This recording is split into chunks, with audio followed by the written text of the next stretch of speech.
teman-teman, perkenalkan nama saya Ella Sari dengan NIM 2210417710. Di video ini saya akan membahas mengenai Supply Chain Management dari mata kuliah Supply Chain Management oleh Pak Adi Mursalin SEMM. Jadi langsung aja kita masuk ke pembahasannya. Supply Chain Management atau biasa disebut dengan SCM merupakan kegiatan yang memanfaatkan teknologi, informasi untuk mengelola semua proses yang terlibat dalam pembuatan produk, mulai dari pengolahan bahan mentah hingga sampai ke konsumen. Komponen SCM terdiri dari 3 macam. Yang pertama ada upstream. Upstream merupakan proses untuk merancang dan menyelesaikan permasalahan konsumen dan mengidentifikasi yang bisa membuat kebutuhan konsumen terpenuhi. Selanjutnya ada internal.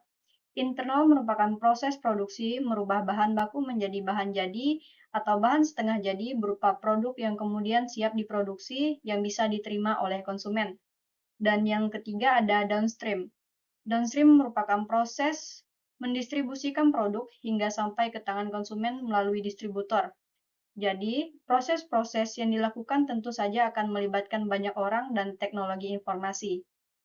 Selanjutnya ada stakeholder SCM yang terdiri dari supplier, manufaktur, distributor, retail, dan konsumen.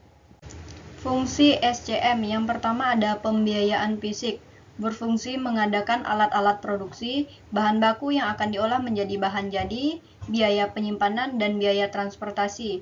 Yang kedua, mediasi distribusi, berfungsi memanajemen bagaimana hubungan antara perusahaan dengan distributor yang mendistribusikan produknya, kapan harus mensuplai ke pihak retail, dan berapa banyak jumlah stok yang ada.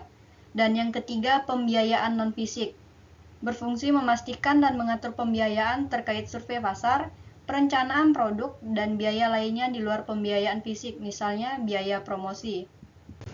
Selanjutnya ada tahap SCM. Yang pertama dimulai dari pemesanan, selanjutnya ke perencanaan, pengadaan, produksi, inventory, pengiriman, dan retur. Selanjutnya ada manfaat sistem informasi inventory. Yang pertama ada monitor perpindahan stok, mengatur dan mengawasi perpindahan stok manajemen sistem barang dari satu lokasi ke lokasi gudang atau toko lain secara optimal. Yang kedua ada optimal tingkat stok. Optimalkan kontrol inventaris dengan notifikasi otomatis ketika stok mulai habis dan estimasi kebutuhan stok yang akurat. Yang ketiga ada operational dashboard. Menentukan jumlah stok di gudang, internal transfer, stock in, dan stock out melalui dashboard secara real-time.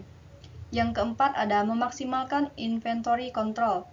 Menengah penimbunan stok barang di gudang dengan memastikan produk-produk lama untuk terjual lebih dahulu. Selanjutnya ada fitur utama sistem informasi inventory.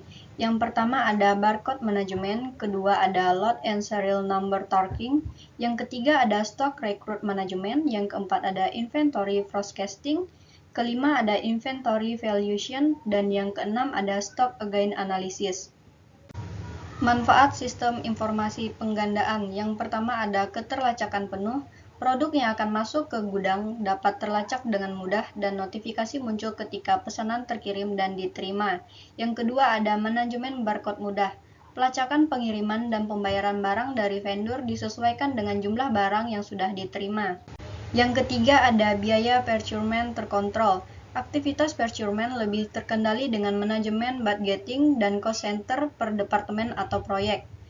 Yang keempat ada pembayaran tepat waktu. Notifikasi otomatis untuk invoice dari vendor yang belum dibayar untuk meningkatkan efektivitas procurement. Selanjutnya ada fitur utama sistem informasi penggandaan. Yang pertama ada PO, RFQ, dan PR Management. Yang kedua ada PR Up Profile. Yang ketiga ada online portal for supplier. Yang keempat ada vendor atau supplier rating. Yang kelima ada blanket order management. Dan yang keenam ada landed cost calculation. Oke, baiklah teman-teman, sekian pembahasan dari saya mengenai supply chain management yang terdiri dari pengertian, proses, tahap, dan sistem informasi yang digunakan.